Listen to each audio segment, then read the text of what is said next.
Halo teman-teman, mau bisa lihat saya.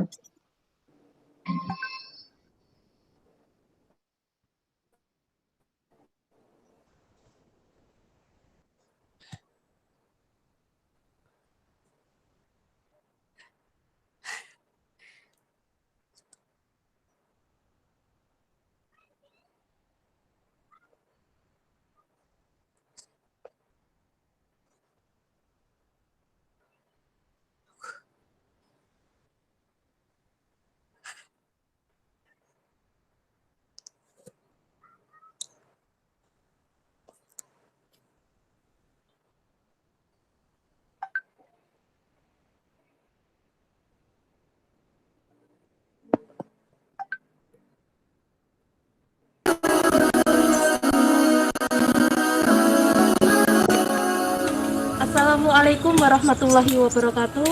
Perkenalkan, nama saya Tirta Miriska Lubis selaku pelayan dari Rumah Quran Nur Hidayah. Sahabat sekalian, sampai detik ini jumlah santriwati di Rumah Quran Nur Hidayah mencapai 645 santriwati penghafal Al-Quran.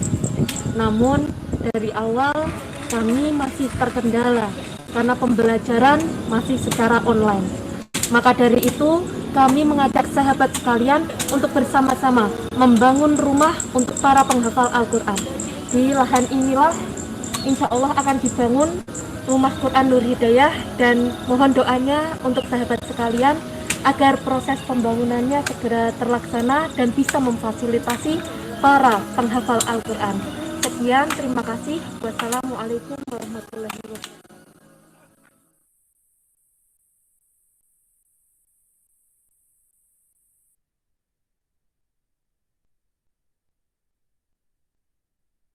Halo, It's more than just a tablet. It's your new normal tablet. It changes the way you do it. halo teman-teman.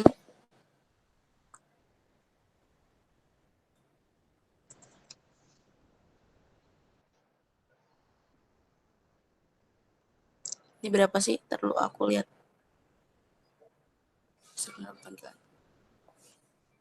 Apa kabar semuanya? Ini yang udah join ada berapa? Gak kelihatan. Bentar. Coba. Aku ini pada live. Iya, Karena belum mulai kali ya. dari kamu ada berapa orang yang kelihatan? Di aku nggak kelihatan sama sekali tau. Tadi ada 3 orang, Kak. Lah itu semua. Ya nih Kak, aku ada. Yang penting kita udah nayangin sih.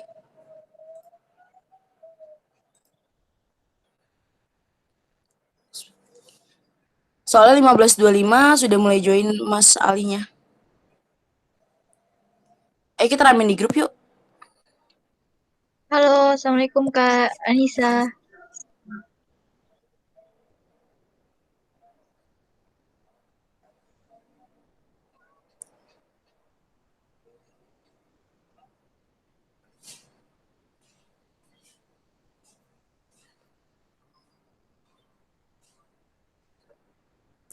Halo, Mbak Anissa. Mbak Anissa asal dari mana? Nggak denger kayaknya.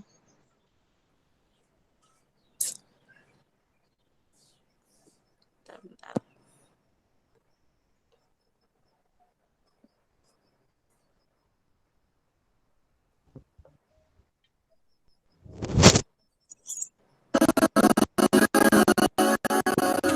Assalamualaikum warahmatullahi wabarakatuh. Perkenalkan, nama saya Tirta Miriska Lubis selaku pelayan dari Rumah Quran Nur Hidayah. Sahabat sekalian, sampai detik ini jumlah santriwati di Rumah Quran Nur Hidayah mencapai 645 santriwati penghafal Al-Quran. Namun dari awal kami masih terkendala karena pembelajaran masih secara online. Maka dari itu, kami mengajak sahabat sekalian untuk bersama-sama membangun rumah untuk para penghafal Al-Quran. Di lahan inilah insya Allah akan dibangun rumah Quran Nur Hidayah, dan mohon doanya untuk sahabat sekalian agar proses pembangunannya segera terlaksana dan bisa memfasilitasi para penghafal Al-Quran. Sekian, terima kasih. Wassalamualaikum warahmatullahi wabarakatuh. Halo, Assalamualaikum Syafia. Halo Muhammad Ibrahim. Gimana kabarnya teman-teman? Dari mana aja nih asalnya? Mbak Tati dari mana? Saya dari Bogor, Kak. Oh, dari Bogor. Mbak Sofia? Nggak on. Mas Muhammad, dari mana Mas Muhammad? Oh, Mbak Sofia dari Banjarmasin.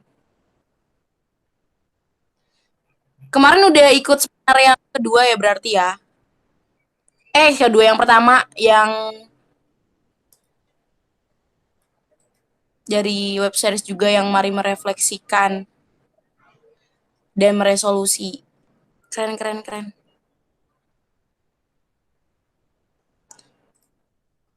Oh. Mbak Tati kemarin ikut. Kak Tati kemarin ikut seminar yang pertama. Enggak, Kak. Ini baru pertama kali. Baru pertama kali. Iya. Mbak Sofia yang ikut ya, Mbak? Kamu lagi sibuk apa kuliah? Mbak Tati lagi sibuk kuliah kah atau sekolah? Kuliah, Kak. Kuliah. Iya. Baru semester 3, sekarang mau semester 4. Keren, semangat. Jadi teman-teman ada yang tahu gak seminar kita yang pertama yang mari merefleksikan dan meresolusi impian? Pengen tahu sih, kan rekamannya udah dikirim ya kemarin, terus ada materi-materinya juga gitu. Atau gak ikut semua? Aku pengen kasih tahu nih, ini kan kita seminarnya web series ya, maksudnya akan ada berkelanjutan, dan yang nggak ikut nanti dapat materinya plus dapat namanya rekamannya, recordnya. Jadi teman-teman bisa pelajarin dan bisa baca juga karena pembicaranya keren banget. Dan acara ini dalam rangka yang pertama ulang tahun Tirta Foundation, yang ketiga, terus yang kedua dalam rangka ikhtiar untuk pembangunan Rumah Quran Nur Hidayah pastinya. Untuk teman-teman yang ingin berdonasi juga bisa loh. Tuh, BTW pembicara kita pada hari ini keren banget, dia dari Presiden Mahasiswa Universitas Gadjah Mada tahun 2016. Plus yang pastinya nanti ada pembacaan CV-nya, kita bakal sharing dan diskusi sih. Tuh.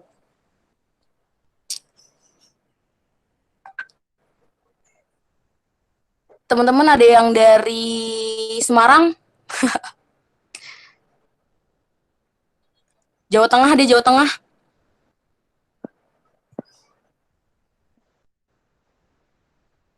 Alivia dari mana? Dari Nganjuk, Kak. Oh, dari Nganjuk. Oke. Ini ada penayangan video nih dari... Ayo, boleh.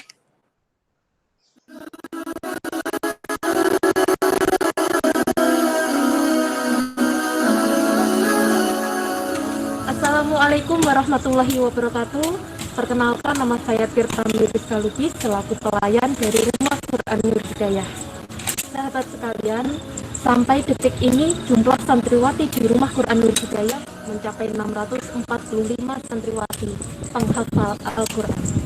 Namun dari awal kami masih terkendala karena pembelajaran masih secara online. Maka dari itu kami mengajak sahabat sekalian untuk bersama-sama membangun untuk para penghafal Al-Quran. Di lahan inilah insya Allah akan dibangun rumah Quran Nur Hidayah, dan mohon doanya untuk sahabat sekalian agar proses pembangunannya segera terlaksana dan bisa memfasilitasi para penghafal Al-Quran. Sekian, terima kasih. Wassalamualaikum warahmatullahi wabarakatuh.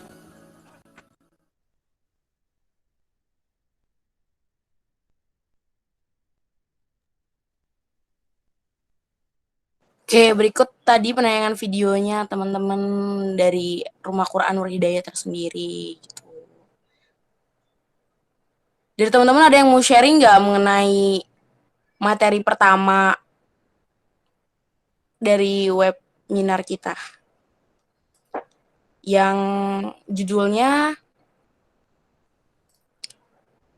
Mari Merefleksi dan Meresolusi Impian. Karena tuh pembicara keren banget loh, ada 2 orang narasumbernya.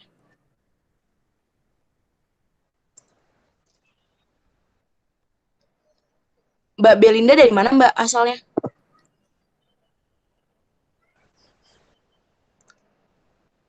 Tidak di chat. Alfian Nurma, kayaknya ini agak... Mbak Lutfiah dari mana asalnya? Dari Nganjuk ya kebanyakan? Save the dead people. Oh iya, aku pengen kasih tahu ya. Seminar kita yang ini kan kontribusi pemuda untuk bangsa.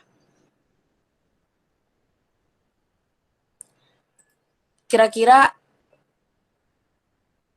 jadi teman-teman sendiri memandang kontribusi pemuda untuk bangsa itu sebagai apa sih? Aduh, berat banget pembicaraanku.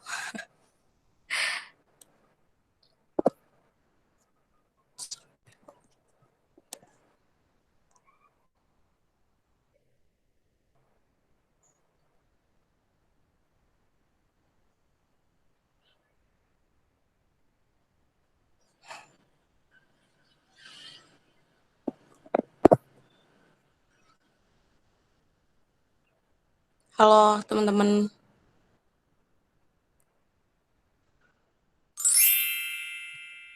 Ini ada penayangan video lagi nih mungkin. Dari Tirta Foundation.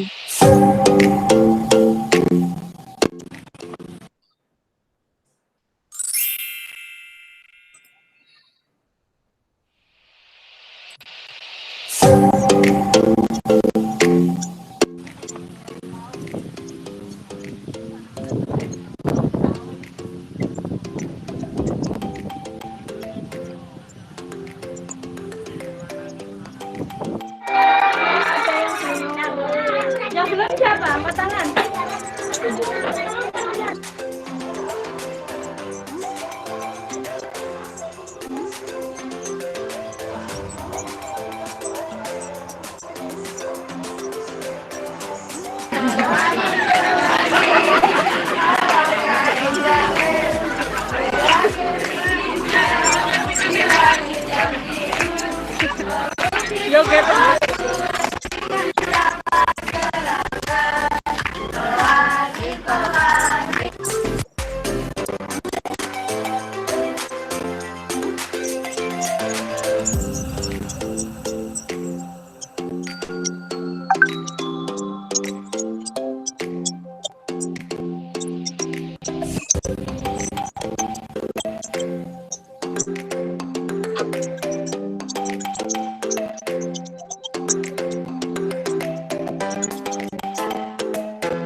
Oke.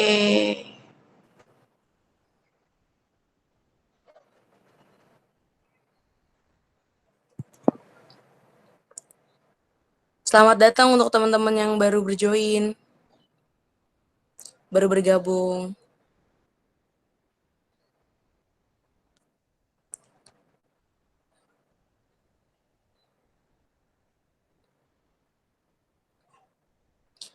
Ada yang dari Jakarta gak? Bandung, Jawa Barat,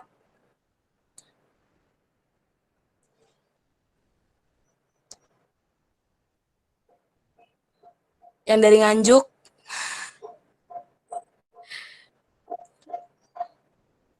sambil menunggu pembicara kita. Mas Alinya lagi sedang sholat. Jadi kita sharing-sharing dulu mungkin di sini dengan teman-teman. Mbak Triska dari mana?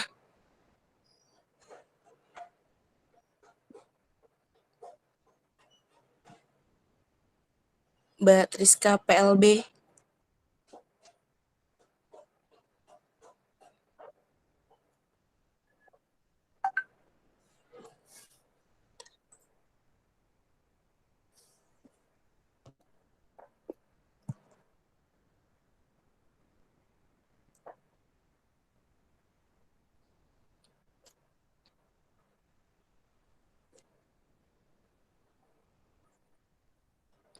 Kita ada penayangan video lagi. Rumah Quran Hidayah sesuai dengan ikhtiar kita dengan webinar ini. Assalamualaikum warahmatullahi wabarakatuh. Perkenalkan, nama saya Tirta Miriska Lubis selaku pelayan dari Rumah Quran Nur Hidayah. Sahabat sekalian, sampai detik ini jumlah santriwati di Rumah Quran Nur Hidayah mencapai 645 santriwati penghafal Al-Quran. Namun dari awal kami masih terkendala karena pembelajaran masih secara online. Maka dari itu kami mengajak sahabat sekalian untuk bersama-sama membangun rumah untuk para penghafal Al-Quran. Di lahan inilah insya Allah akan dibangun Rumah Quran Nur Hidayah, dan mohon doanya untuk sahabat sekalian agar proses pembangunannya segera terlaksana dan bisa memfasilitasi para penghafal Al-Quran. Sekian, terima kasih. Wassalamualaikum warahmatullahi wabarakatuh.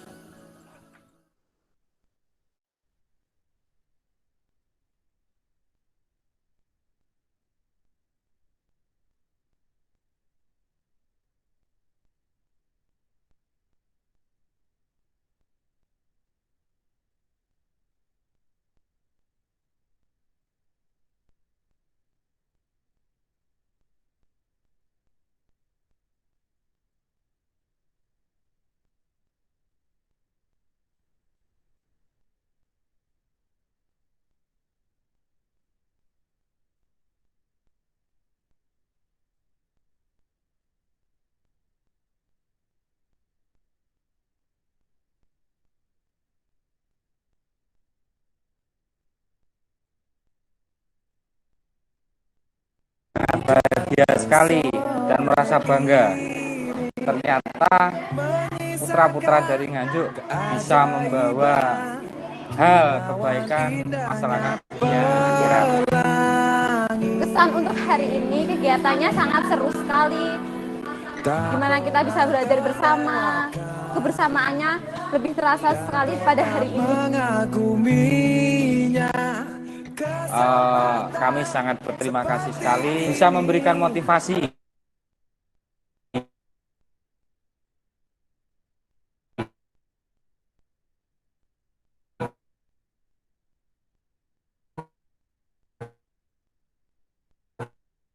kepada dalam belajar dan ke depan akan lebih sukses lagi.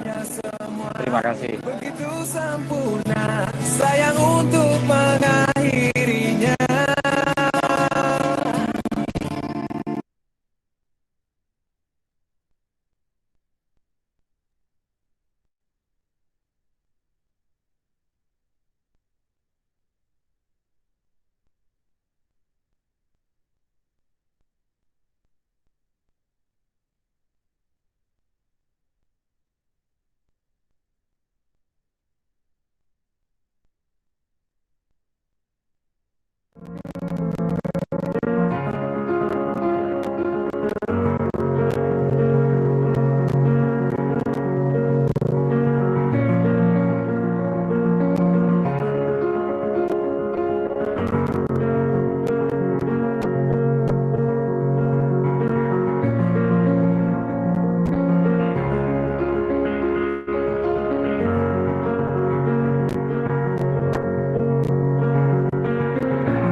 Tanah airku tidak kulupakan,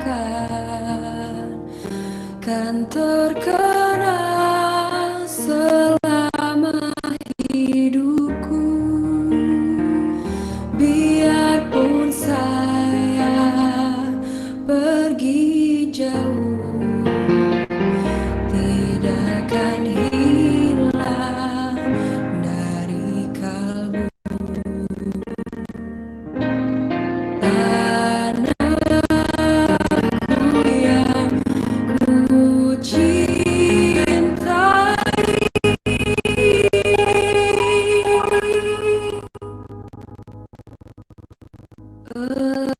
engkau ku hargai.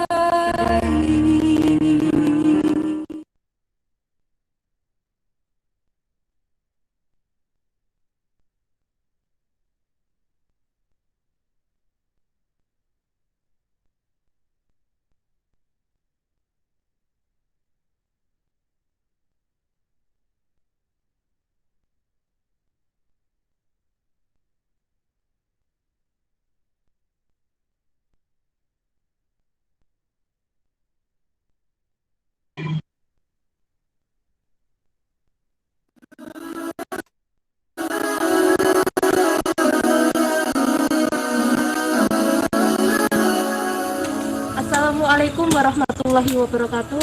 Perkenalkan, nama saya Tirta Miriska Lubis selaku pelayan dari Rumah Quran Nur Hidayah. Sahabat sekali daya, namun dari awal kami masih terkendala karena pembelajaran masih secara online. Maka dari itu kami mengajak sahabat sekalian untuk bersama-sama membangun rumah untuk para penghafal Al-Quran. Di lahan inilah insya Allah akan dibangun Rumah Quran Nur Hidayah, dan mohon doanya untuk sahabat sekalian agar proses pembangunannya segera terlaksana dan bisa memfasilitasi para penghafal Al-Quran. Sekian, terima kasih. Wassalamualaikum warahmatullahi wabarakatuh. Assalamualaikum. Halo, Assalamualaikum. Wah, masalahnya sudah. Halo teman-teman semua. Halo Mbak Cika. Sore, Kak. Ya, sore. Sorry agak telat nih, baru masuk asar di sini. Oh iya, masalahnya lagi stay di mana ya? Aku udah di Purwokerto nih, udah pulang. Oh, Lagi. Purwokerto.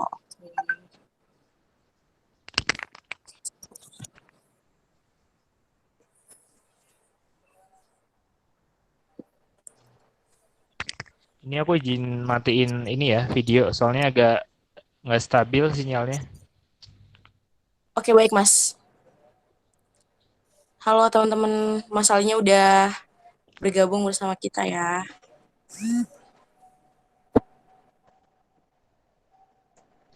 Oke.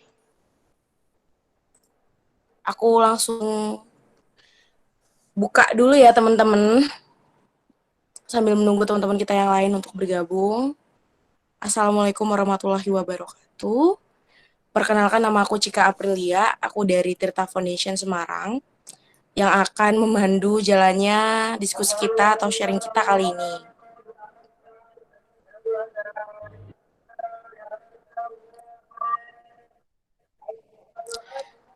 Jadi, izinkan aku untuk membaca rundown kegiatan kita. Yang pertama ada pembukaan, lalu ada pengenalan pembicara, terutama pembahasan CV dari Mas Alter sendiri. Terus ada pemberian materi pertama, materi 1, terus sesi tanya jawab, dan penutup, lalu ada foto bersama dan kesimpulan. Teman-teman, jadi diskusi kita kali ini lebih mengarah untuk sharing dan diskusi ya pastinya. Sebentar.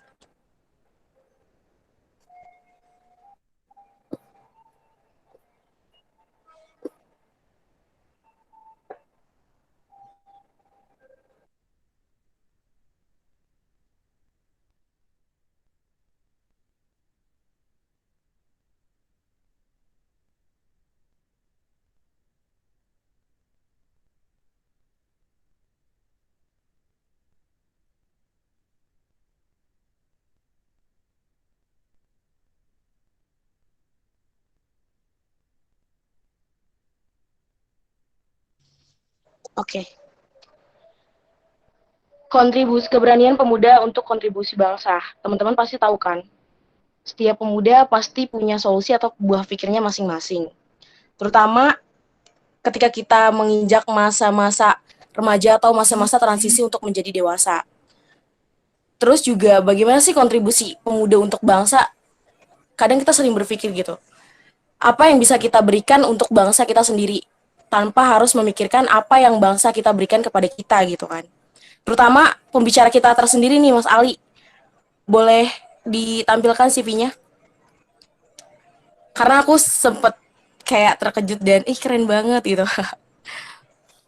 Mas Ali ini sering banget jadi pembicara di beberapa pelatihan dan seminar di seluruh Indonesia, terutama di Kepulauan Riau, Padang, Jakarta, Bandung, Pekalongan, Purwokerto, Semarang, Surakarta, Magelang, Yogyakarta, dan lain sebagainya. Topik-topik yang diangkat ini sebagian besar manajemen organisasi, jejaring dan kemitraan, pengembangan diri, bahkan sorry. Di beberapa kampus ternama seperti UGM, ITB, ITS, Undip, UNES, UNS Surakarta, Universitas Andalas Sumatera Barat, dan masih banyak lagi. Keterampilan Mas Ali ini pengembangan bisnis, manajemen akuntan utama, terus public speaking, kepemimpinan atau leadership, dan manajemen pangan. Adapun pengalaman organisasinya, yang pertama ada presiden mahasiswa, pengalaman organisasi di tahun 2016 di Universitas Gadjah Mada. Terus ada student government, ini Minister of Communication Advocacy di Universitas Gadjah Mada. Terus ada the outstanding student community of di Universitas Gadjah Mada juga, Coordinator of Health Cluster. Terus ada Student Government of Faculty of Medicine UGM sebagai presidennya. Terus ada juga di ke atas, sorry banget, soalnya di sini terbalik di akunya. Ada experience atau pengalamannya, Dead Partner, founder atau CEO. Terus ada Lentera Karya sebagai founder atau book writer. Aman Harmony Transfer sebagai owner. BDA, Mobile Advertising Platform di New York, Business Manager. Terus ada Dompet Duafa sebagai Counter Manager for Australia. Aerofood ACS Garuda Indonesia Group sebagai Customer Relations. Terus ada Faculty of Medicine Universitas of Indonesia sebagai Research Assistant atau Community Nutrition. Almuni Holding Company sebagai Supervisor of Food Production and Nutrition. Terus ada Hayako Japanese Restaurant sebagai Interim Manager. Ada Department of Industry and Commerce Local Government of Sleman sebagai Konsultan and Trainer Food Safety and Nutrients. Banyak banget kan, dan pastinya buat kita semakin bertanya-tanya, apa sih yang membuat Mas Ali sekeren ini? Pencapaiannya bisa di share screen lagi. Ya, aku nggak kelihatan.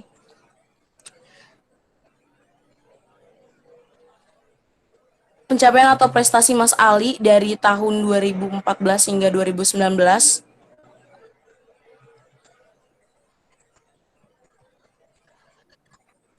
Ada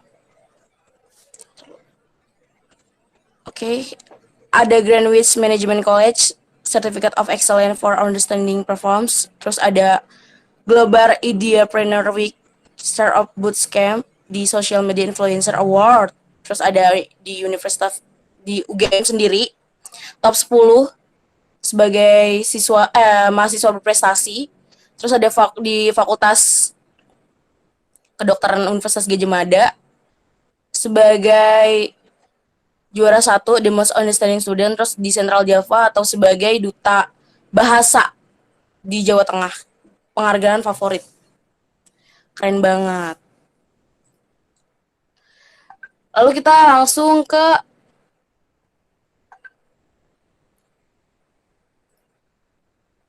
materinya yuk. Dan kita ngobrol-ngobrol dengan Mas Alinya. Bisa di-share screen PPT-nya.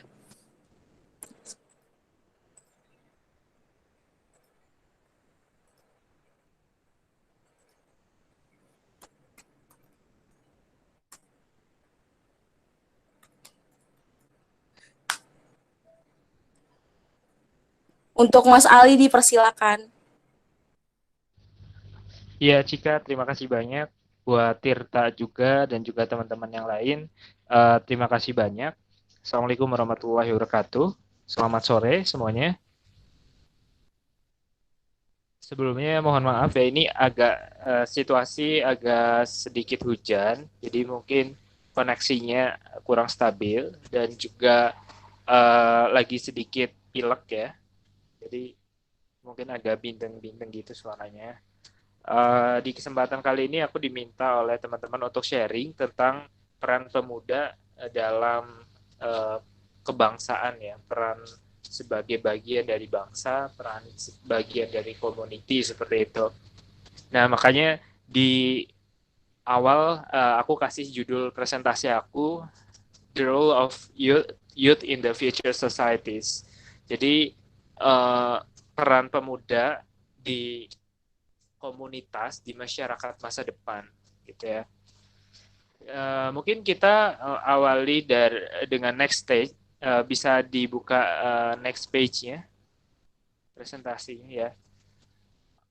Jadi kalau kita lihat teman-teman di Indonesia sendiri, sekarang kan ukuran dari sebuah negara ya. Jadi ukuran dari sebuah negara berkembang atau maju, itu salah satunya ada GDP dan GDP per kapita. GDP per kapita ini apa? GDP adalah Gross Domestic Product per kapita. Jadi dari seluruh produk domestik yang ada di suatu negara dibagi jumlah orangnya. Dan dulu banget nih Indonesia itu ada di kategori low income countries ya, yang sangat kecil, bahkan lebih kecil dari negara-negara Afrika. Dan sekarang Indonesia merangkak naik menjadi upper middle income countries, di mana pendapatan per kapita orang-orang di Indonesia sudah jauh lebih baik daripada sebelumnya.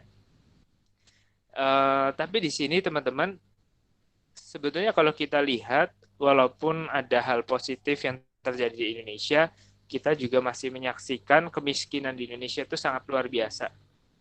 Next. Jadi di Indonesia ada sekitar 9,4%.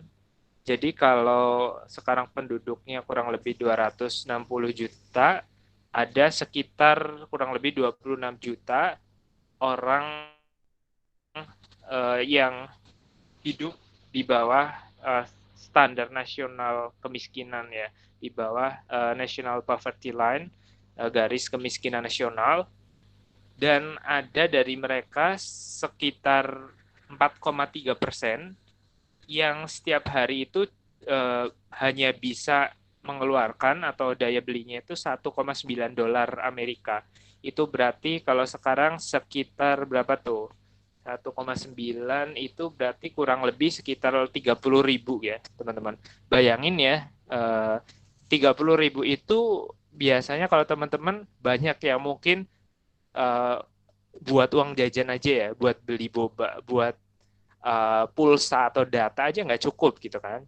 Nah, tapi ada orang-orang di Indonesia sekitar 4,3%, katakanlah di sana sekitar 10 sampai 14 juta orang di Indonesia yang sehari hanya bisa mengeluarkan 30.000 untuk kebutuhan sehari-hari, bukan buat dia aja, buat keluarga juga gitu. Dan itu kalau dikalikan dalam sebulan berarti 30.000 kali berapa tuh? 30 hari berarti sekitar 900.000 teman-teman. Iya kalau misalkan sekeluarga orangnya cuma 2. Nah tapi kalau anaknya banyak gitu ya, itu sangat memprihatinkan ya teman-teman.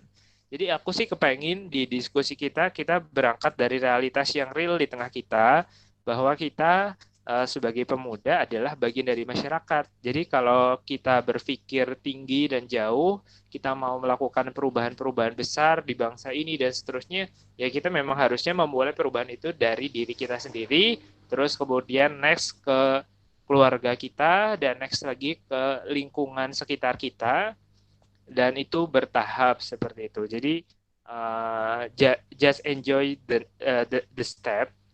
Kita harus menikmati step-step tersebut sebagai orang-orang yang berusaha untuk melakukan perubahan-perubahan gitu. Terus next,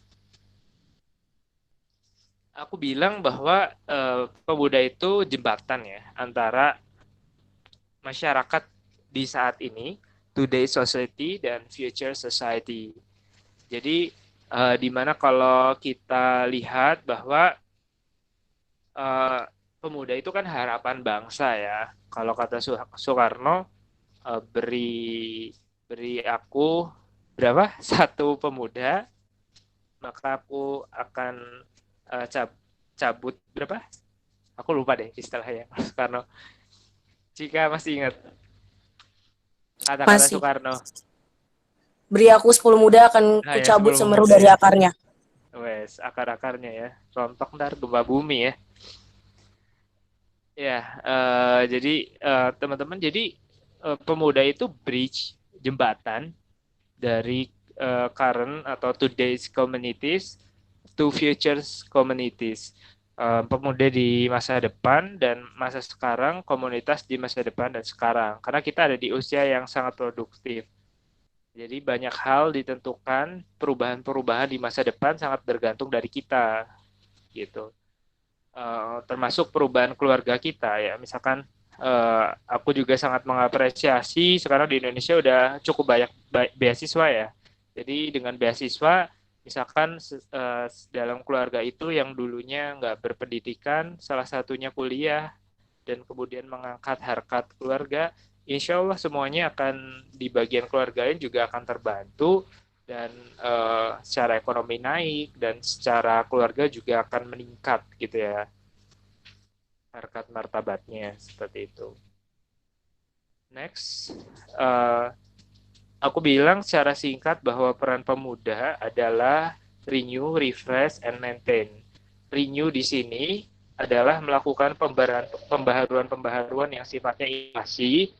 Seperti sekarang kita ada di disruption era, di mana banyak sekali perubahan yang begitu cepat melalui teknologi, digitalisasi, dan juga berbagai features yang kemudian baru ada sekarang-sekarang ini, dan refresh, melakukan penyegaran dari orang-orang yang sudah ada sebelumnya, jadi kita menjadi regenerasi dari generasi sebelum kita, tapi kita juga maintain, menjaga apa-apa yang udah baik, kayak misalkan value yang ada, culture yang udah ada, terus juga hal-hal yang baik di society, di komunitas, kita juga punya peran untuk menjaga semua itu. Gitu. Jadi singkatnya peran pemuda adalah renew, refresh, and maintain. Terus next, nah that's why, itulah kenapa kemudian pemuda itu perlu banget ya untuk diedukasi. Jadi baik itu edukasi secara formal khususnya. Kenapa pendidikan itu penting ya?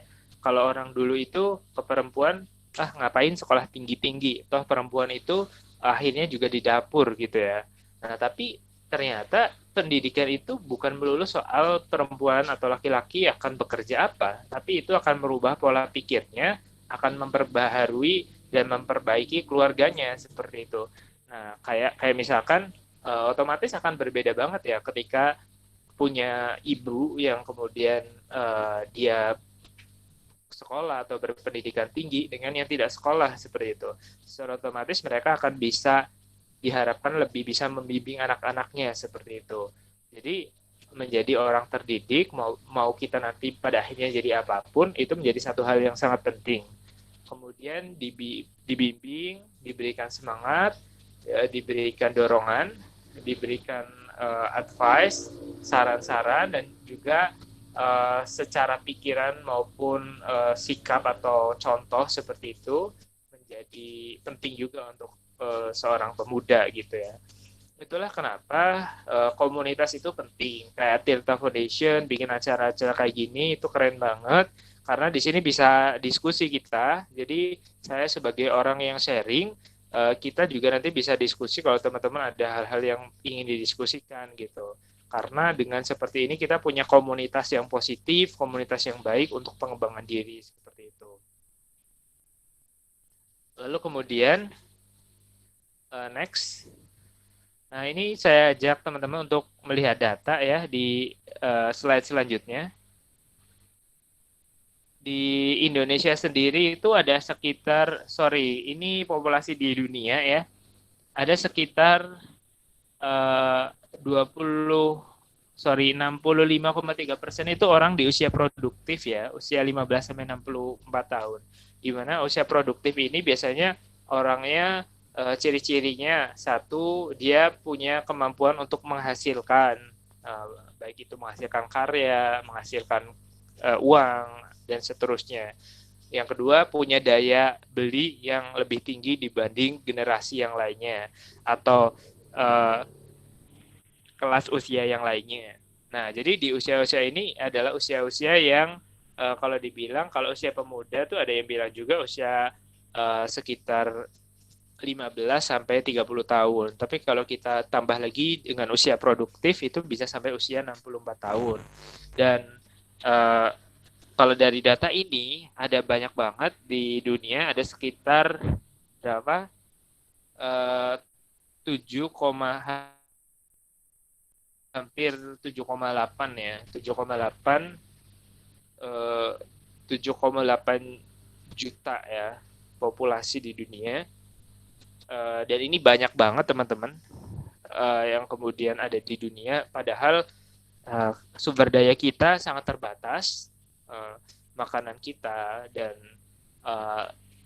hal-hal yang lainnya juga sangat terbatas, sehingga menjadi penting banget untuk pemuda juga bagaimana kalau di Indonesia sekarang gap antara si kaya, Gini ratio ya, gap antara si kaya dan miskin itu sangat lebar ya teman-teman. Jadi bayangin aja orang yang kaya di Indonesia dengan orang yang miskin di Indonesia. Sebenarnya kalau orang yang kaya menyedekahkan duitnya untuk orang-orang yang miskin, ya nggak ada kemiskinan lagi di Indonesia gitu. Nah, tapi memang sistemnya tidak seperti itu sehingga mengharuskan kita meningkatkan kondisi ini, memperbaiki kondisi ini dengan upaya-upaya yang sesuai dengan kondisi sekarang gitu, di kondisi saat ini. Terus mungkin aku pengen konkret aja sih teman-teman ke beberapa hal yang bisa kita lakukan ya, karena waktunya terbatas, nanti biar kita banyak diskusinya. Next, the ways youth can make an impact. Yang pertama, know your rights.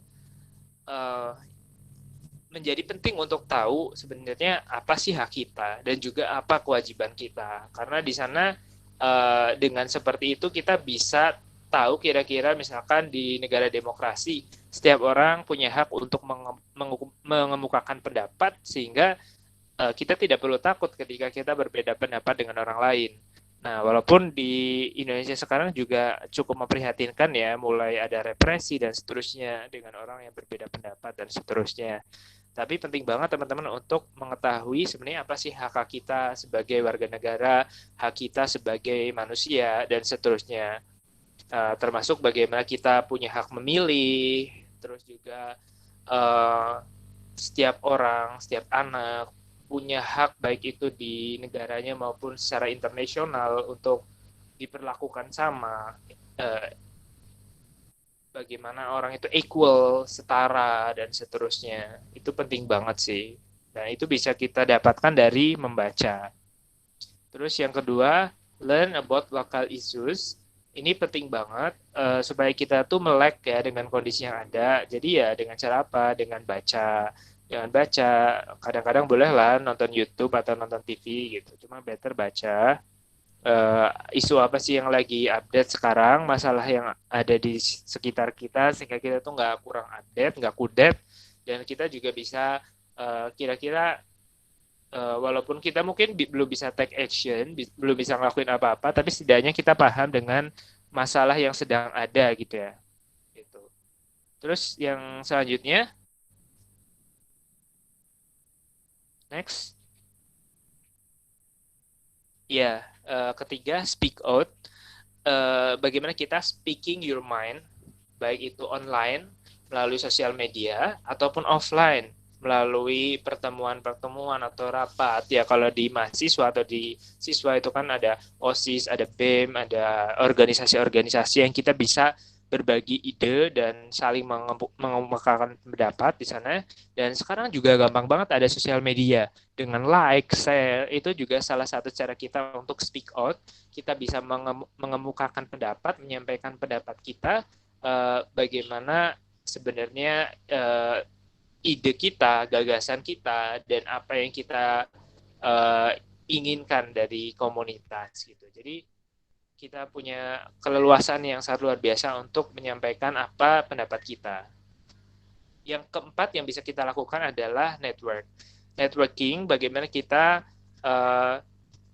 berkumpul, berjejaring, dan kita memulai inisiasi atau inisiatif dengan kerjasama ya teman-teman. Karena kita nggak bisa nih ngelakuin sesuatu sendiri gitu, maka kita kerjasama, kita punya jejaring gitu. Semakin banyak jejaring kita akan semakin mudah dalam mengembangkan apa tujuan-tujuan kita gitu. Misalkan teman-teman punya sesuatu yang ingin dikembangkan, it will be easier untuk meningkatkan apa yang sedang kita lakukan gitu. Jadi berjejaring dengan silaturahim, dengan ikut organisasi, dengan ikut event dan seterusnya, itu penting banget ya, network. Terus yang selanjutnya, ini kebalik sorry ya, speak out.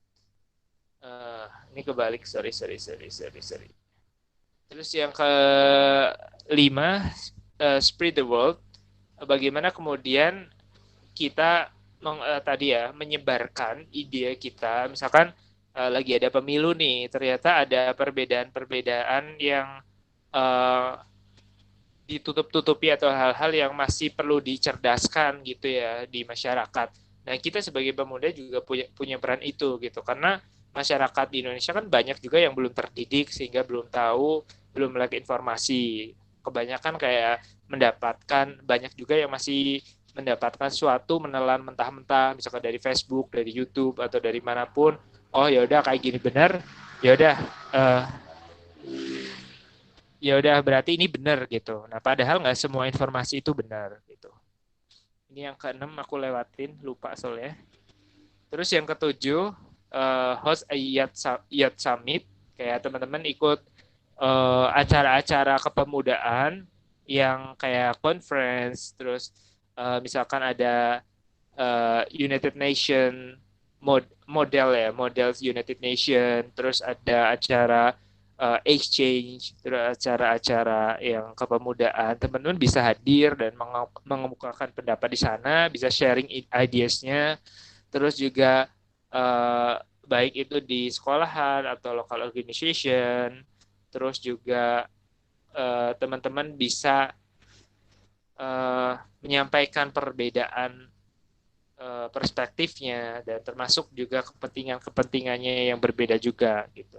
Terus yang ke-8, use your creativity, baik itu melalui fotografi, melalui seni, melalui kerajinan, tarian, teater, sport, street art gitu ya. Terus juga berbagai hal yang teman-teman sukai itu bisa diubah turn to activism ya, civic activism.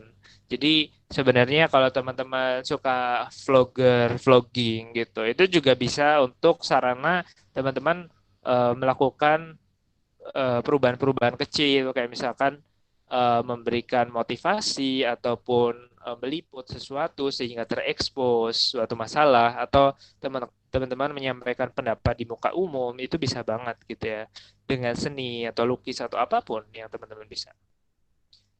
Terus yang selanjutnya, nomor 9 adalah join or create a youth organization. Nah, teman-teman ini kalau udah ada kan sekarang udah banyak juga ya, termasuk Tirta Foundation, terus juga yang lain-lain, itu teman-teman bisa join.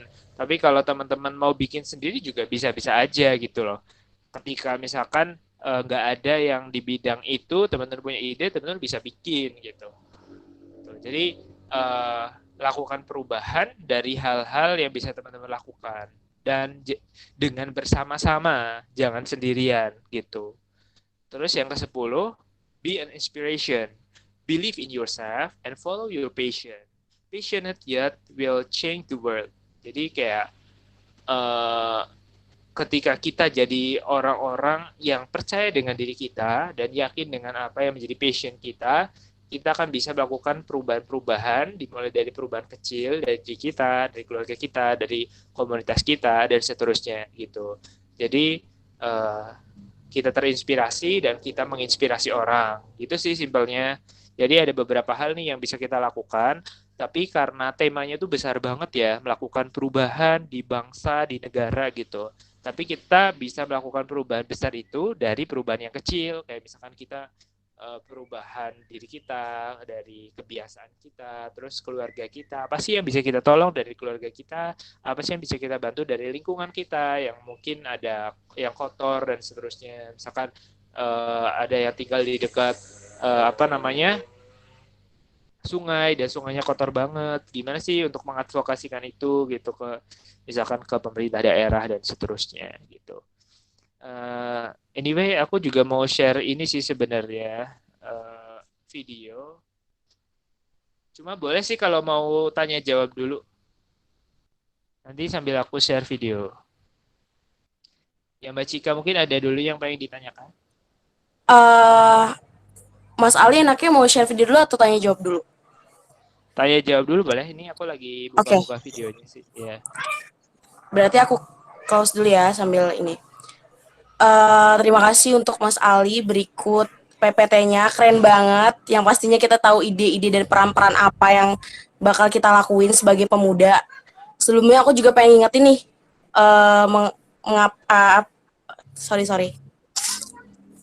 adanya webinar ini, terutama yaitu adanya Mila Tirta Foundation yang ketiga sejak 6 Januari 2018 dan upaya untuk wakaf pembebasan lahan dan pembangunan rumah Quran Nur Hidayah. Kita bikin 2 termin pertanyaan, 1 pertanyaan berisi 3 penanya. Untuk termin pertama dipersilakan bisa open mic atau raise hand terlebih dahulu.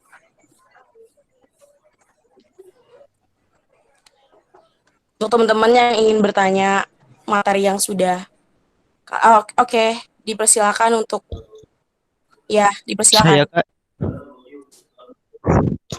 Baik Kak, terima kasih sebelumnya. Terima kasih kepada Kak Tirta, Kak Cika, maupun kepada pemateri Kak Ali sendiri. Sebelumnya perkenalkan, nama saya Rifki Alfahmi. Saya berasal dari Bogor dan sekarang berkuliah di Universitas Diponegoro.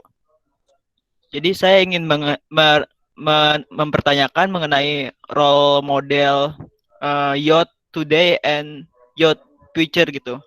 Nah, jadi saya itu pemuda yang lebih berfokus kepada sains. Nah, di sains sendiri itu seperti yang kita lihat bahwa di isu-isu sekarang tuh banyak sekali berita hoax. Nah, tadi sudah dijelaskan oleh Kak Ali sendiri, kita sebagai pemuda seharusnya juga mencerdaskan society gitu. Nah, untuk itu seperti kasus maraknya vaksin dan kasus COVID sendiri kan yang banyak sekali beredar gitu tentang berita hoax. Nah, untuk pemuda sendiri seperti saya, langkah apa sih sebenarnya yang harus dilakukan di society sendiri selain seperti mengedukasi dan mensosialisasikan begitu Kak? Karena kita tahu sendiri kan masyarakat sekarang itu lebih percaya kepada influencer dibandingkan ilmuwan sendiri dari apa yang saya lihat. Begitu Kak. Terima kasih. Baik, terima kasih untuk Aditya Fahmi. Untuk Mas Ali dipersilakan untuk menjawab atau mau disimpan dulu pertanyaannya? Langsung aja ya, biar nggak lupa. Oke. Ya, Rifki pertanyaannya menarik ya dan aktual banget. sesuai kondisi sekarang banyak hoax dan uh, banyak orang nggak percaya dengan kondisi yang sedang kita hadapi sekarang. Apa sih yang bisa kita lakukan? Yang bisa kita lakukan sebagai orang-orang yang terdidik, pertama kita harus banyak belajar ya. Kita sendiri juga harus baca sih. Kita harus baca sebenarnya realnya seperti apa dan kira-kira apa yang bisa kita sampaikan, kita edukasi ke minimal orang terdekat kita. Jadi bayangin aja kalau setiap dari kita bertanggung jawab terhadap lingkungan terdekat kita, yaitu keluarga, dan keluarga kita udah percaya dengan itu, maksudnya terhindar dari hoax gitu ya. Nah, kalau setiap orang kayak gitu ya bisa jadi semua keluarga bisa terhindar dari itu. Katakanlah satu orang aja di keluarga yang bisa memberikan edukasi gitu. Nah, itu akan menjadi bagian yang sangat penting untuk melakukan pencerdasan massal gitu. Kalau aku lihat, kalau yang bisa kita lakukan saat ini, ya kita nggak pernah dituntut untuk melakukan sesuatu yang tidak bisa kita lakukan. Kita hanya perlu melakukan sesuatu yang bisa kita lakukan. Kayak misalkan ketika kita bisanya di sini untuk mengedukasi melalui sosial media, atau syukur-syukur teman-teman ikut organisasi yang mengedukasi masyarakat juga, itu banyak, boleh banget. Kayak misalkan mungkin teman-teman ikut di kampus ada organisasi yang kayak follower Instagramnya tuh kayak puluhan ribu atau ratusan ribu, dan teman-teman menjadi bagian dari organisasi itu. Bisa juga dikasih saran untuk memberikan konten edukasi, dan bayangin aja kalau 10%-nya aja dari misalkan ada 25.000 yang 25.000 followers, berarti ada 2.500 yang baca konten itu gitu. Nah, itu akan berpengaruh ya, karena lagi-lagi kalau kita melakukan sendiri ya dampaknya emang nggak akan terlalu banyak, tapi kalau kita bareng-bareng dampaknya akan jauh lebih banyak sih kalau aku bilang gitu. Terus kalau long term-nya, ya kita fokus dengan bidang kita. Misalkan tadi Rifki mau fokus dengan sains, dengan ilmiah, dengan hal-hal yang sifatnya eksak seperti itu. Nah, mungkin untuk long term kamu juga bisa menjadi bagian dari orang-orang yang berkontribusi walaupun di belakang gitu ya. Misalkan kayak saintis itu kan lebih di belakang gitu kan. Nah, tapi itu perannya juga besar gitu, dan kita bisa melakukan perubahan-perubahan besar juga di masa depan gitu. Itu sih yang paling bisa kita lakukan saat ini, karena lagi-lagi kita tidak pernah dituntut untuk melakukan suatu hal yang tidak bisa kita lakukan. Kita hanya perlu melakukan sesuatu seoptimal mungkin yang bisa kita lakukan gitu. Jadi nggak usah membebani dengan diri sendiri dengan sesuatu yang kayak nggak mungkin kita lakukan. Itu sih poin penting dari saya. Terus saya mau sekalian share videonya ya. Oke, boleh. Ini ada juga di YouTube, nanti teman-teman bisa lihat sendiri. Namanya adalah Creed Vision. Bisa dilihat nggak sih?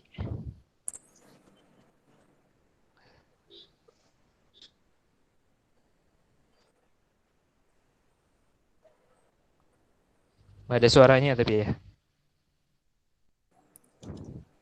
Jadi Creed Vision ini sebenarnya bagaimana?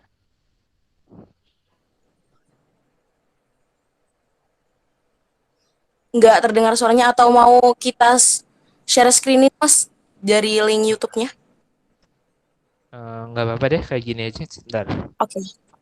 Kayaknya emang nggak bisa sih kalau ini. Maksudnya ini aja ya. Intinya aku jelasin aja bahwa ya intinya sih sebenarnya banyak banget cara kita untuk melakukan perubahan-perubahan kecil di lingkungan sekitar. Salah satu caranya adalah untuk mengekspos sesuatu yang sedang terjadi, kayak di akun ini, di YouTube ini, mereka mengangkat real condition yang ada di lingkungan atau masalah-masalah di lingkungan gitu. Terus ini yang mereka mengangkat tentang garment workers masalahnya.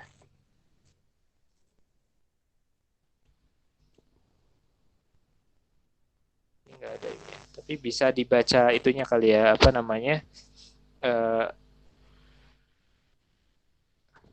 Running text. Ya, kalau ini menceritakan tentang kondisi garment worker di Bangladesh yang mereka tuh digaji di bawah harga, maksudnya kayak minimum wage-nya, UMR-nya gitu, dan si bosnya kayak dia dapat banyak banget, tapi mereka bahkan untuk hidup aja susah banget gitu. Dan mereka speak up tentang ini, mereka menceritakan real condition-nya, dan harapannya bisa melakukan perubahan-perubahan untuk memperbaiki jaminan hidup dari atau kualitas hidup dari pekerja di garment gitu sih. Nah, jadi kita juga bisa mengangkat nih dari banyak banget channel yang sekarang ada, kita bisa angkat dan kita bisa bantu society kita untuk jadi society yang lebih baik. Karena memang di Indonesia kan kita juga masih negara berkembang ya. Banyak banget masalah di Indonesia sehingga sebenarnya banyak banget hal yang bisa kita lakukan untuk jadi orang yang bermanfaat gitu loh. Jadi hal yang patut kita syukuri dari masalah ini sebenarnya adalah kesempatan. Kesempatan untuk bisa melakukan hal yang luar biasa gitu loh teman-teman. Karena banyak masalah kita bisa menyelesaikan banyak hal gitu. Banyak membantu banyak orang gitu sih. Mungkin silakan ada lagi yang mau tanya atau menanggapi tadi dari Ripki mungkin atau yang lain. Bagaimana dari Ripki Aditya Fahmi mau menanggapi? Iya, untuk dari saya sendiri, oh ya sebelumnya nama saya Ripki Alfahmi. Oh ya, sorry, Ripki Alfa. Iya, dari saya sendiri setuju sih dari lingkup terkecil dulu, dan kalau misalnya kita nggak bisa ngelakuinnya, mungkin karena belum sih, bukan karena benar-benar nggak bisa. Karena sesuatu juga kalau misalnya kita kayak misalnya kita pelajari atau kita sama-sama rangkul orang lain yang bisa, mungkin bakal bisa ngewujudin gitu sih kalau dari saya. Oke, baik. Terima kasih Ripki Al-Fahmi. Iya, sama-sama. Pertanyaan pertama termin kedua diprioritaskan untuk teman-teman yang menyalakan open mic dan raise hand terlebih dahulu. Izin bertanya boleh Kak? Ya. Kenal Kak, mau bertanya? Untuk Coral dipersilakan terlebih dahulu. Baik Kak, perkenalkan nama saya Quratul Aina, biasanya panggil Aina, asal dari Aceh. Dan saya ingin bertanya untuk PowerPoint pertama. Poin yang pertama, Mas Ali udah menjelaskan nih ke kita semua bahwasanya data yang disediakan oleh Peldi itu tuh orang miskin di Indonesia itu sangat banyak sekarang, bukan kayak gitu. Dan ada sendiri udah pernah pelajari bahwasanya kita sama-sama tahu Undang-Undang 1945 yang terkandung dalam Undang-Undang Nomor 3 Tahun 2011, fakir miskin dan anak-anak yang terlantar dipelihara oleh negara. Nah, itu tuh kenapa nggak terlaksana di Indonesia sekarang gitu loh, Mas? Itu pertanyaannya. Sekian, Mbak. Oke. Dari Mas Ali mau dijawab atau disimpan terlebih dahulu? Langsung aja deh ya. Oke, baik. Ya, oke. Pernyataan yang bagus ya dari Quratul. Jadi kemarin saya kebetulan beruntung bisa pernah ke beberapa negara juga, termasuk kemarin sempat stay di Australia hampir 2 tahun ya. Dan Australia itu adalah negara yang kapitalis, negara yang liberal, tapi uniknya mereka mengadopsi paham-paham sosial yang harusnya ditanamkan di Indonesia. Misalkan aja health coverage. Jadi setiap orang di sana yang warga negara, mereka ditanggung kesehatannya regardless mereka itu punya duit atau enggak, karena nggak ada nggak ada hal yang lebih utama dari kesehatan. Jadi kalau di Indonesia kan orang masuk ke rumah sakit itu mereka masuk ke rumah sakit administrasi dulu ya, ditanya dulu kamu punya jaminan atau enggak dan seterusnya. Kalau di sana enggak, kita masuk ke rumah sakit atau orang masuk ke rumah sakit, ya udah masuk aja ke rumah sakit gitu, masuk terus nanti baru setelah ditangani dan seterusnya mereka akan di cover. kalaupun mereka bukan warga negara dan mereka misalkan imigran gelap, mereka akan dibantu untuk mencari jalan keluarnya. Misalkan di sana ada namanya social worker. Jadi setiap di hospital itu ada social worker yang akan ngebantu misalkan imigran atau orang-orang yang nggak punya health coverage dan mereka bermasalah dalam hal itu. Dan itu satu contoh ya di health coverage. Belum lagi bagaimana hal-hal yang lain. Misalkan di sana ada bagaimana orang ada namanya social coverage juga. Bagaimana orang-orang yang tidak mampu secara gaji, misalkan di COVID kemarin nggak cukup, kemudian dibantu oleh pemerintahnya, dikasih tuition. Kalau di Indonesia kan cuma dikasih sembako ya, dan kita nggak mungkin cukup lah hidup dengan sembako aja gitu kan. Dan itu juga sembakonya nggak berapa gitu. Walaupun kita pahami juga sih sebenarnya di Indonesia masalahnya adalah jumlah orangnya itu banyak banget, teman-teman. Ada 260 juta. Kalau di Australia kan 10%-nya 26 juta aja gitu. Jadi sebenarnya yang jadi masalah pertama kita menghadapi kalau saya bilang tingkat kesulitannya lebih tinggi karena kita menangani lebih banyak orang, ya kan? 260 juta orang. Belum lagi kondisinya antar kepulauan, ya kan? Sebenarnya mungkin akan jauh lebih baik ketika kebijakan transmigrasi digencarkan kembali sehingga orang nggak terkonsentrasi di Jawa dan pembangunan nggak terfokus di Jawa gitu, sehingga mungkin itu akan mendorong bagaimana negara juga bisa mengcover orang-orang yang menjadi warga negaranya gitu, yang jumlahnya banyak banget 206 juta orang.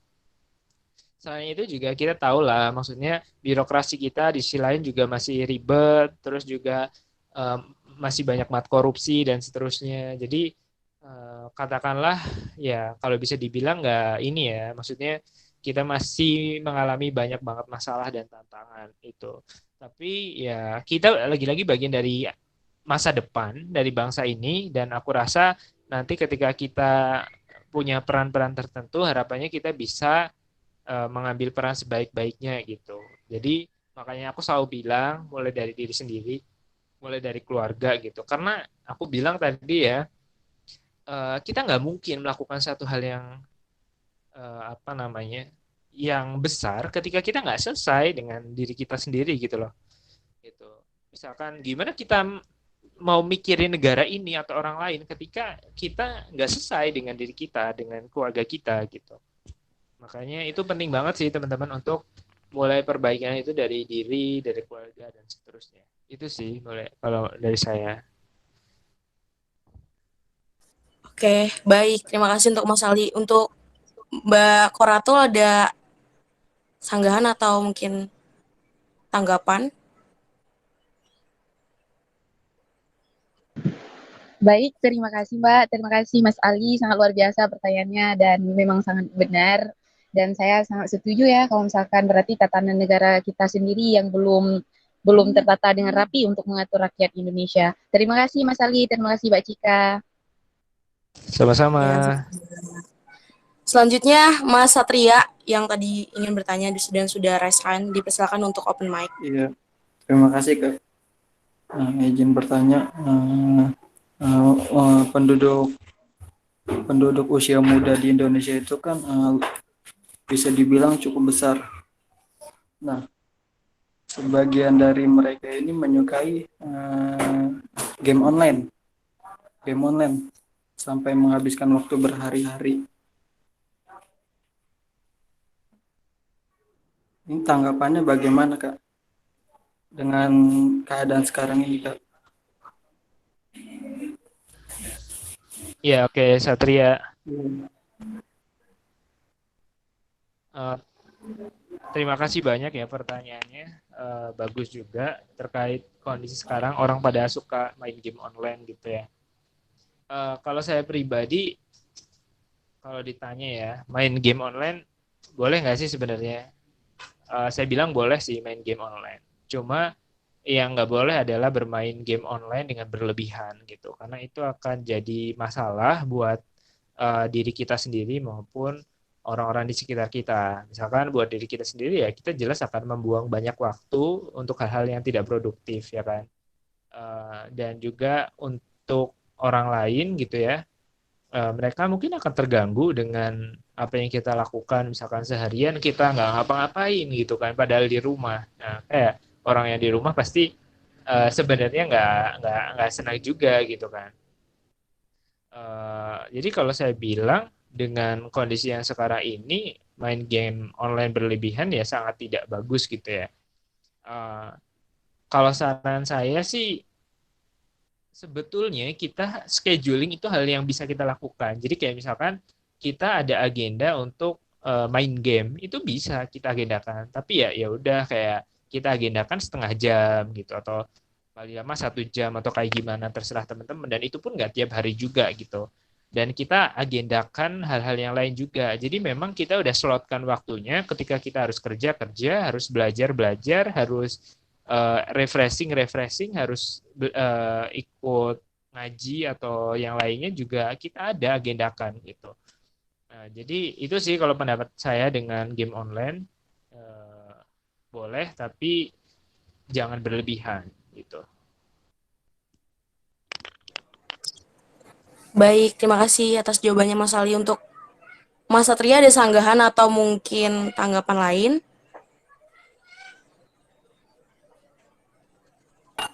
Sudah cukup. Terima kasih, Kak. Ya, sama-sama. Kita buka termin kedua ya, untuk 3 penanya kembali. Yang pertama ada dari Mas Singgi Fajri, dipersilakan untuk open mic.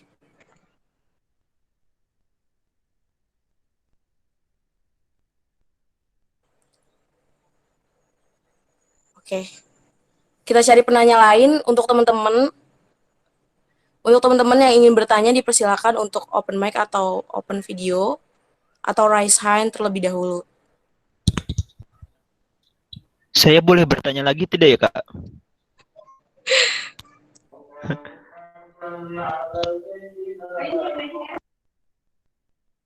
Oke, boleh dipersilakan. Kalau tidak ada penanya lagi. Baik, Kak, karena tadi agak seru sih pembahasan dari Mas Ali ya mengenai negara Australia dan juga Indonesia yang mengenai pakai miskin dan kemiskinan juga.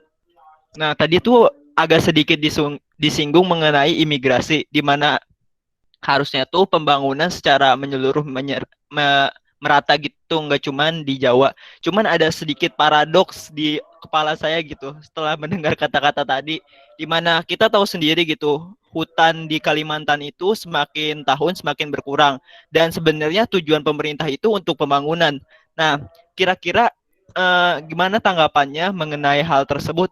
Dan kalau misalnya dilihat dari pemerintah kan tujuannya sebenarnya baik untuk pembangunan, tetapi secara lingkungan sendiri itu kan merusak lingkungan dan Kalimantan sendiri itu menjadi kawasan paru-paru dunia bisa dibilang begitu. Karena hutannya yang termasuk luas dan lebar. Begitu, terima kasih. Baik, terima kasih untuk Rifki. Mas Ali dipersilakan untuk menjawab. Ya oke. Rifki, terkait dengan masalah ini adalah efek samping dari problem demografi yang kita alami ya. Jadi setiap kondisi ya tentu akan ada efek sampingnya gitu ya. Ketika kita jumlahnya sekarang 260 juta dan semuanya ngumpul di Jawa gitu ya. Ketika pun di Kalimantan tidak terjadi kerusakan, ya Jawa yang akan semakin rusak dan semakin cepat tenggelam juga gitu kan. Kayak misalkan di Jakarta gitu yang tingkat sinkingnya atau penenggelamannya itu cepat banget gitu ya di beberapa tahun ke depan estimasinya gitu. Jadi kalau aku bilang sih lebih ke manajemennya ya pada akhirnya. Jadi mau pemerataan itu bagus menurut aku, tapi kemudian manajemennya ya karena pada akhirnya bermasalah itu ya karena bagaimana memanage gitu ya. Karena kan di Kalimantan juga nggak semuanya hutan. Kita juga nggak bakal pakai semuanya buat apa misalkan katakanlah buat rumah atau buat apa kan enggak gitu. Nah, tapi bagaimana regulasi itu penting sih. Sebenarnya kalau mau semua orang di Kalimantan atau semua orang di Jawa gitu, kalau manajemennya nggak bagus, ya akan tetap rusak gitu loh. Kalau aku bilang ya. Karena yang terjadi kalau aku sih coba belajar juga kalau di Australia itu memang mereka juga nggak pakai semuanya gitu loh di kota-kota besar itu. Jadi kalau teman-teman amati di Australia itu orang-orang cuma pakai kota-kota besar aja yang di pinggir pesisir. Kayak Melbourne itu di bawah selatan dan di pojok yang dekat dengan pantai. Sydney juga dekat dengan pantai. Terus nanti ada Perth juga. Brisbane juga lumayan dekat dengan pantai dan itu nggak semuanya. Jadi kayak daerah hutan yang harus dilindungi itu tetap terjaga, tapi ada bagian kecil yang bisa dipakai untuk penduduk, untuk masyarakat gitu. Lagian kalau kita mau pakai seluruh Kalimantan juga cost-nya itu sangat besar ongkosnya gitu sih kalau aku lihat gitu. Dan termasuk juga kayak di Papua dan seterusnya ya itu semua akan rusak karena keserakahan gitu loh kalau aku bilang. Bukan karena dipakai. Insya Allah sih kalau aku bilang ketika dipakai dan di manajemen dengan baik ya akan tetap bisa balance gitu sebagai paru-paru dunia, tapi juga mengalami kemajuan gitu. Tapi kalau misalkan nggak dikelola ya akan rusak gitu sih kalau aku bilang.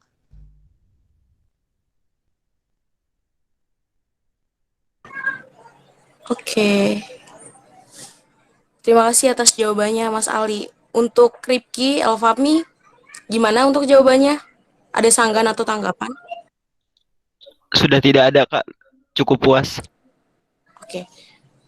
Untuk penanya selanjutnya, untuk termin kedua, dipersilakan untuk raise hand terlebih dahulu atau langsung open mic, bisa. Kalau tidak ada, aku ingin bacakan pertanyaan yang melalui chatting.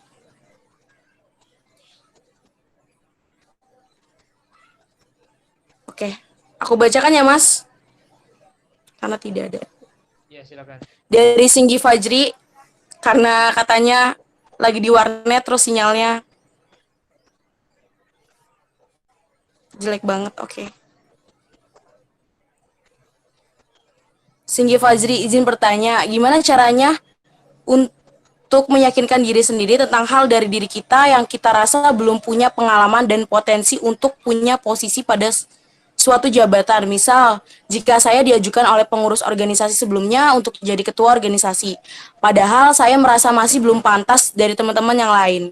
Kayak mereka itu cuma lihat saya dari action yang udah saya buat, kayak perencanaan, pemberian ide, atau aktif dalam brainstorming sama teman-teman yang lain. Karena gini, suksesnya organisasi dan impact-nya kepada masyarakat atau lingkungan itu karena bareng-bareng sama mereka, bukan karena saya sendiri. Izin bertanya dari Singgi Abdul Fajri dari Medan. Gimana Mas untuk pertanyaan Singgi Fajri? Ya, Singgih ya. Ini pertanyaannya mahasiswa yang lagi galau gitu ya. Galau karena mungkin diminta buat maju gitu, jadi calon ketua organisasi atau apa gitu.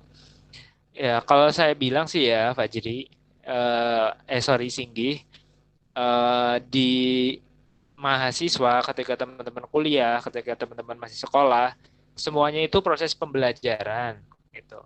Jadi nggak ada yang sifatnya salah mutlak gitu loh. Katakanlah teman-teman salah atau organisasinya nggak bagus, tapi teman-teman dapat banyak pelajaran dari situ. Itu. Kalau memang teman-teman dipercaya untuk itu, dapat amanah itu, kalau menurut saya sih, pertama teman-teman yakinkan diri bahwa itu akan baik untuk teman-teman dan akan membuat kalian berkembang, membuat kalian belajar, menjadikan kalian jadi pribadi yang lebih baik. Terus kalian melakukan itu dengan sebaik-baiknya gitu. Nah, kalau kalian udah melakukan dengan sebaik-baiknya, insya Allah itu bakal jadi baik juga deh gitu kalau aku pribadi. Jadi kalau kalian dipercaya ya jangan mentang-mentang dipercaya ya udah gitu, tapi berusaha juga dengan diskusi, dengan baca, dengan tanya ke orang lain, minta saran dari orang lain, dari senior dan seterusnya. Itu bagian dari usaha gitu. Kalau merasa emang belum mampu bisa lakukan upaya-upaya itu gitu. Selebihnya yaitu bagian dari proses pembelajaran dan proses tumbuh, karena semakin besar tanggung jawab yang kita ambil, kita akan belajar makin banyak itu.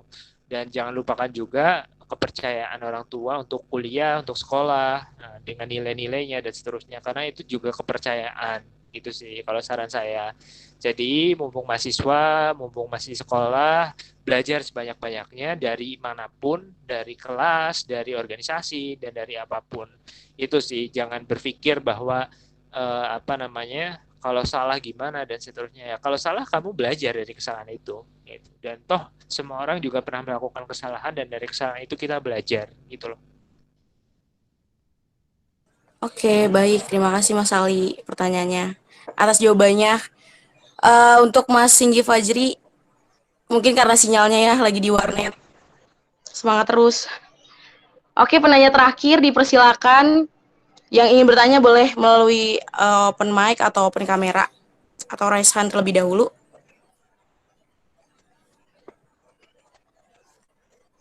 Termin kedua, pertanyaan terakhir dari teman-teman yang ingin bertanya.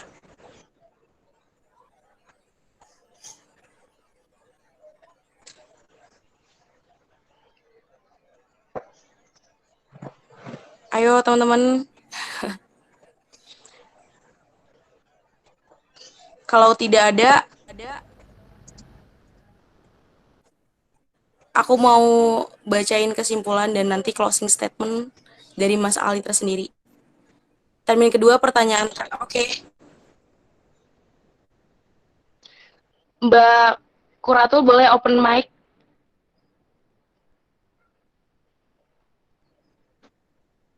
Boleh, Kak. Jadi sebenarnya kayak gini, ini tuh pertanyaan yang ada di benak, kalau nggak berkaitan sama materi, diizinkan apa enggak? Apabila diizinkan. Diizinkan, dipersilakan. Terima kasih Mbak Cika. Jadi kayak gini pertanyaannya, kita mengetahui bahwa sistem di Indonesia, sistem pemilu di Indonesia itu masih demokrasi, dan kayak gini, banyak pemilu-pemilu wakil presiden ataupun calon presiden, mereka pemilunya itu di Jawa karena pemilihannya itu banyak dari Jawa. Jadi kenapa enggak kita menggunakan sistem pemilu yang ada di US, yang ada di Amerika Serikat gitu. Jadi kayak Indonesia ini kan state-nya luas nih, bagian-bagiannya keluas nih. Kenapa kita nggak gunain kayak gitu biar semuanya merata gitu? Boleh, silakan Mbak gitu. Oke, terima kasih untuk Kuratul Aina dari Aceh. Untuk Mas Ali dipersilakan untuk menjawab. Ya, pertanyaan sebenarnya terakhir. Ide seperti itu adalah ide Bung Hatta ya. Jadi Bung Hatta itu orang yang pro dengan model serikat gitu ya. Jadi kalau Soekarno itu kan lebih model kesatuan, dan Bung Hatta itu lebih pro dengan model Republik Indonesia Serikat seperti itu. Nah mungkin kalau dulu Indonesia jadi negara serikat, modelnya akan jadi seperti Amerika gitu, yang mereka pakai sistem distrik dan seterusnya.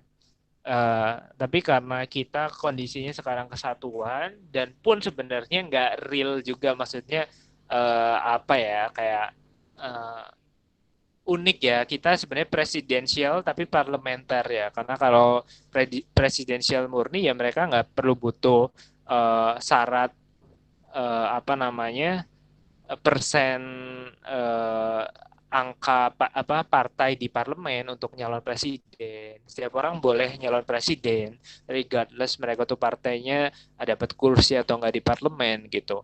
Nah, tapi kalau di Indonesia unik memang, semu-semu gitu ya, semu presidensial parlementer, tapi juga di sisi lain nggak presidensial banget gitu. Jadi kalau aku bilang sih ya, kondisi seperti ini memang karena dinamika di Indonesia, Mbak. Jadi uh, ini yang kondisi sekarang ya, kayak yang paling mengakomodir kepentingan-kepentingan sejumlah tokoh yang kuat, orang yang kuat gitu. Nah, tapi ini belum tentu juga akan lama, karena bisa juga sistem ini kan berganti terus, tergantung penguasanya, tergantung yang membuat sistemnya gitu-gitu sih. Nah, mungkin nanti kalau Mbak Purotul udah jadi DPR, bisa juga nih diajukan sistemnya gitu ya. Sistem apa pemilihan seperti di US, mungkin lebih efisien dan seterusnya.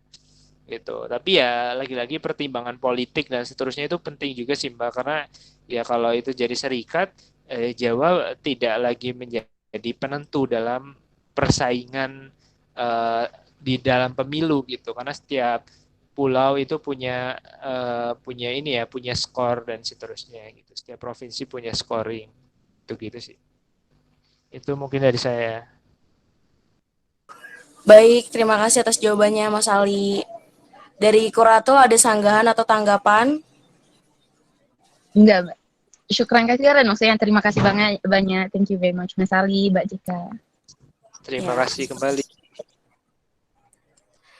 Izinkan aku untuk membacakan kesimpulan dari diskusi kita hari ini ya. Yang pertama adalah pemuda adalah bagian dari masyarakat, diri sendiri, keluarga kita, dan masyarakat. Pemuda itu sebagai jembatan. Peran pemuda ada 3, yaitu pembaruan, penyegaran, dan maintain. Terus, peran-perannya yang pertama mengetahui hak-hak dasar kita, melek dengan isu sekitar, berbagi ide dalam berjejaring melalui speak out. Terus, berkumpul dan berjejaring dengan kerjasama. Mencerdaskan masyarakat yang masih menelan mentah isu-isu. Terus, mengikuti acara kepemudaan, menggunakan kreativitas, ikut dan membuat organisasi, menjadi diri sendiri untuk perubahan, dimulai dari perubahan-perubahan kecil. Dari Mas Ali tersendiri ada closing statement nggak untuk kita? Sebelum kita foto bersama nih. Ya, oke. Sekali lagi aku ngucapin terima kasih banyak buat teman-teman atas waktunya. Yang jelas mungkin saran-saran buat kita semua, ya kita boleh punya mimpi yang besar, punya visi yang besar dan seterusnya, tapi penting banget untuk memulai sesuatu dari hal-hal kecil, memperhatikan dari hal-hal kecil karena hal-hal besar akan selalu dimulai dari hal-hal kecil gitu. Semoga kita ke depannya jadi orang yang akan terus belajar, semakin lebih baik, dan memberikan dampak yang positif untuk lingkungan, masyarakat, Indonesia, dan bahkan kita sebagai bagian dari global society juga. Itu mungkin. Terima kasih banyak. Assalamualaikum warahmatullahi wabarakatuh. Mas Ali, kita foto bersama dulu ya. Teman-teman boleh open kamera. Yang belum open kamera, boleh di open kamera dulu. Kita foto bersama. Mbak Tami, udah? Ya. Oke, siap ya. Dari kamu ya, aba-abanya. Iya, Kak. Oke, teman-teman boleh open ya, Kak. Yuk, open kamera yuk. Ya, buat teman-teman yang belum on cam bisa on cam dulu ya, Pak. BTW, Mas Ali dapat salam dari Mbak Tirta. Mbak Tirtanya lagi kurang enak badan hari ini. Ya, salam balik ya. Ya. Gimana? Udah siap, Tam? Udah pada open kamera, teman-teman? Oke. Satu. Satu. Dua.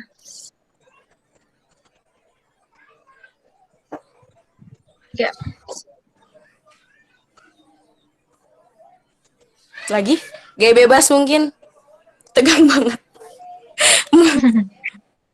Ayo. Ayo lagi. Satu. Dua. Tiga. Oke. Terima kasih banyak untuk Mas Ali, materinya keren banget hari ini. Dan untuk teman-teman jangan lupa share insight yang kalian dapat di acara diskusi kita untuk tag di IG Tirta Foundation. Sampai bertemu di Sabtu depan. Assalamualaikum warahmatullahi wabarakatuh. Mas Ali, terima kasih banyak ya. Iya, terima kasih teman-teman. Sampai Terima ketemu kasih, lagi. Mas Ali. Ya, bye-bye.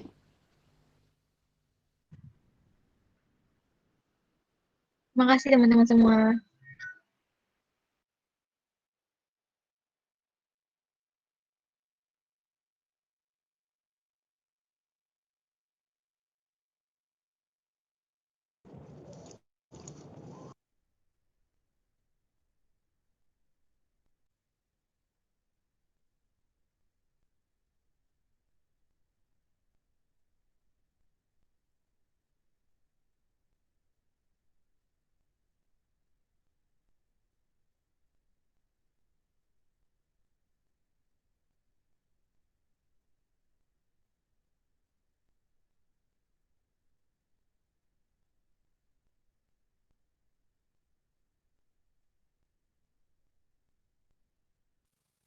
Berharap untuk bersama.